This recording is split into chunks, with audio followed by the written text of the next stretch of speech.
Hello Math 152 students. In this video, we're going to take a look at some examples of hypothesis testing. But before we get started, I want to make sure you've done the prep work needed to understand these examples. In section 10.1, we introduced the language of hypothesis testing. This section is very heavy on vocabulary and theory, not so heavy on calculations. You want to make sure you read carefully through the section and understand the terms that we're going to be using. We'll use them through the rest of chapter 10, also chapter 11. Make sure you're also paying attention to these embedded videos to watch and hear some explanations if you have some parts that aren't making sense. Remember, if you click the icon that's to the right, or excuse me, to the left of the section, it brings you to the complete list of videos for your section. And then you also have video per video with the examples, kind of one at a time, embedded within the text as well. So you want to make sure you go through all of 10.1, and then you also want to go through the introductory material in 10.2 up to the first example. So 10.2 starts with a lot of theory as well. It goes through the logic of hypothesis testing, presents some information about p-values, the critical value approach, all things you want to read through before we jump in. So on page 436 is where our section starts, and on 436, 437, all the way through 440, you have theory leading up until that first example. So I would recommend that you at least read up until page 440. Some of the stuff in the box, this gray box, is a summary that we'll kind of come back to. But what I want to do is take us to some slides and get started with a specific example. So let's take a look at a quick overview and then some specific numbers. So before we ever jump into StatCrunch, calculating p-values or test statistics, we want to make sure we check some conditions. This is going to be an important step, and in fact, this checking conditions is something we've been doing in chapters 8 and 9. So for population proportions, we need to check three things. First of all, you need to have a sample that was obtained by simple random sampling, not a convenience sample, and not something where we are cherry picking the subjects involved. Then we need to check our n times p times 1 minus p condition. Notice this subscript here, this 0, we read this p naught. This is the proportion in our null hypothesis. So we'll see how this plays in an example. Sometimes it can get confusing when we start throwing around p naught and p hat to know which to use. So we'll make sure we investigate. And then the third part, the sampled values are independent of each other. Another way to say this is we want to make sure our sample is less than 5% of our population, that 5% rule.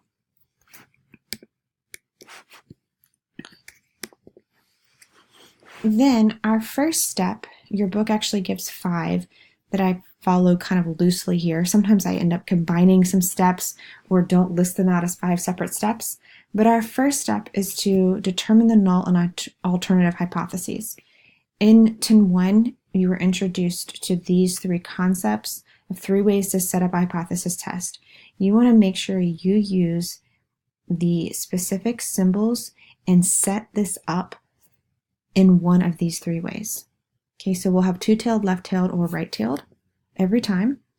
You want to make sure you've identified the alpha or the level of significance. Usually the problem tells you this, but if not, we'll make sure we have it. Then we'll compute the test statistic and p-value. For us, typically using StatCrunch, your book goes through some by hand methods and using the tables as well. Then we'll take a look at rejecting the null or not rejecting the null based on our p-value. More on this later.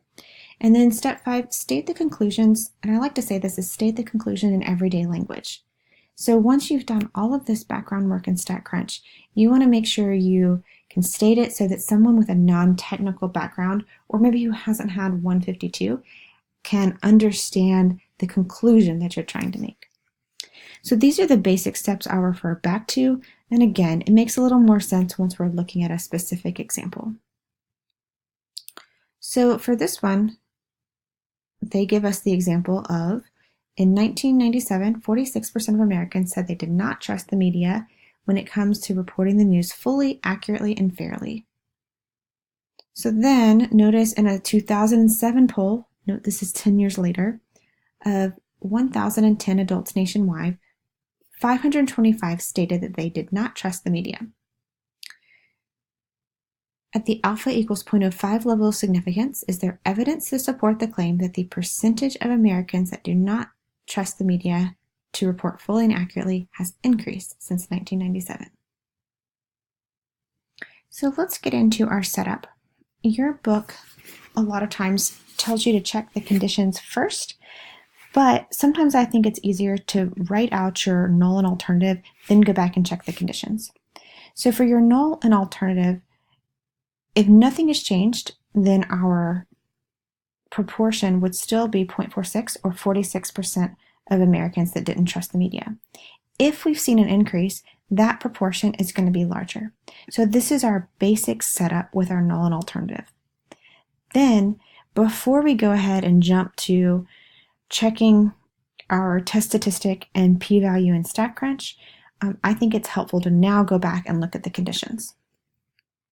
So, first thing you want to verify is that you have a simple random sample. Now, your problem setup doesn't say a lot about this. It just says we had a poll and didn't really give us many details.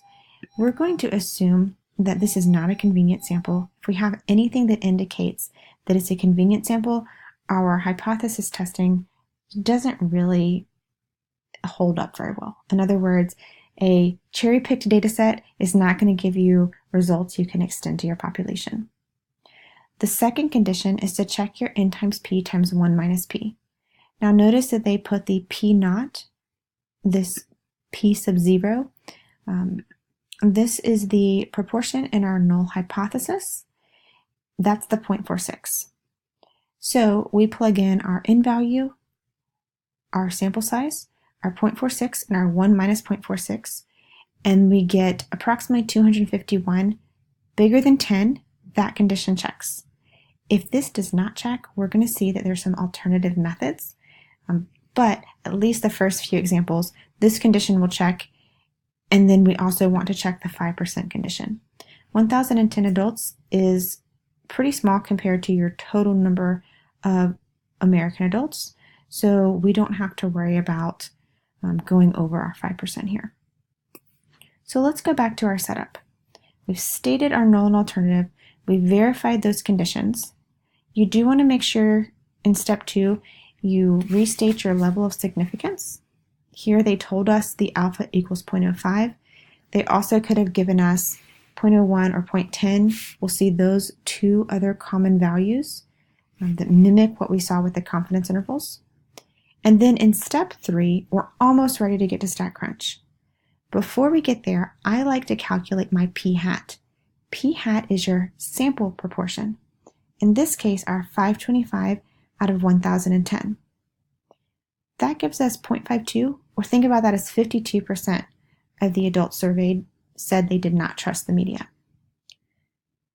Keep in mind, this is definitely an increase when we compare our sample proportion to our 0.46 that we were seeing before in 1997. But the question is this 52% significantly higher than our 46% when you take into account the variation that can occur naturally within samples? In other words, is it statistically significant that we see this difference, or is it just coincidence that this particular sample gave us something that's larger?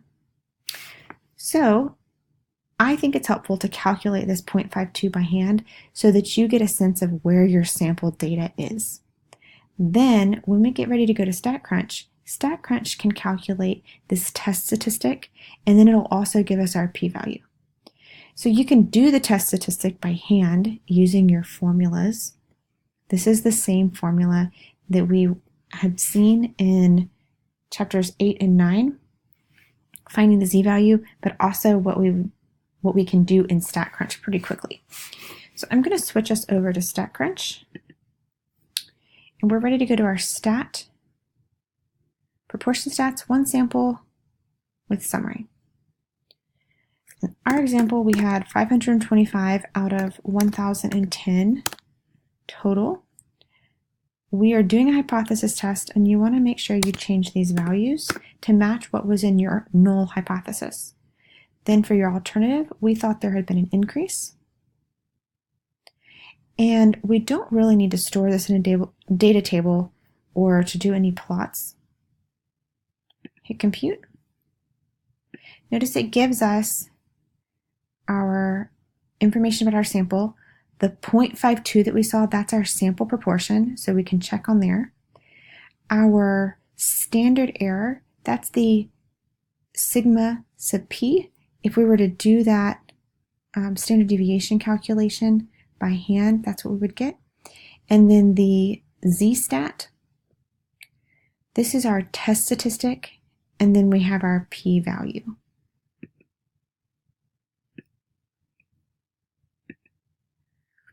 So the z-statistic is the same as the test statistic. It's telling us if we turned this sample proportion, the 0.52, into a z-score, comparing it to the 0.46, what we would get. Then they also give us our p-value. Okay, so notice this matches up with our test statistic. And then for our p-value, the book or the slide actually gives your p-value as close to 0, and StatCrunch gives it to you as less than 0.001. Sometimes it will do this when that p-value is so small that it's practically 0. If MyMathLab tells you to round to 2 or 3 decimals, you would make this 0. So where do we go from here?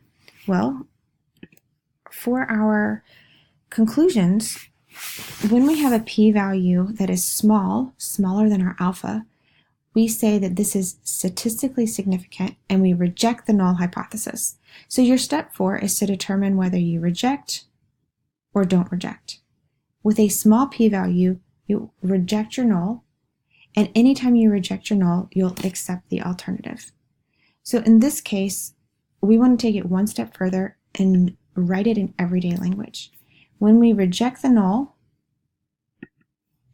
we're rejecting the idea that we're currently 46% still and accepting the idea that we're now greater than 46%, or we have seen an increase. Okay, so here's how we could say it. There's sufficient evidence at the 0.05 alpha level to conclude that the percentage of Americans who do not trust the media to report fully and accurately has increased since 1997.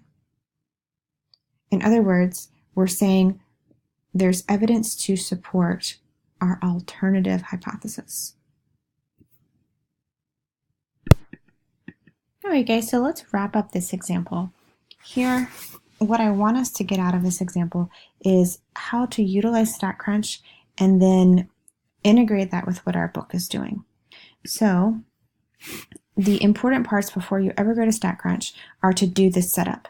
You want to write down this information previous to putting it into StatCrunch, even though StatCrunch will spit it back out for you. You want to check your conditions. This is something StatCrunch doesn't know to do, that n times p times 1 minus p in the 5% condition.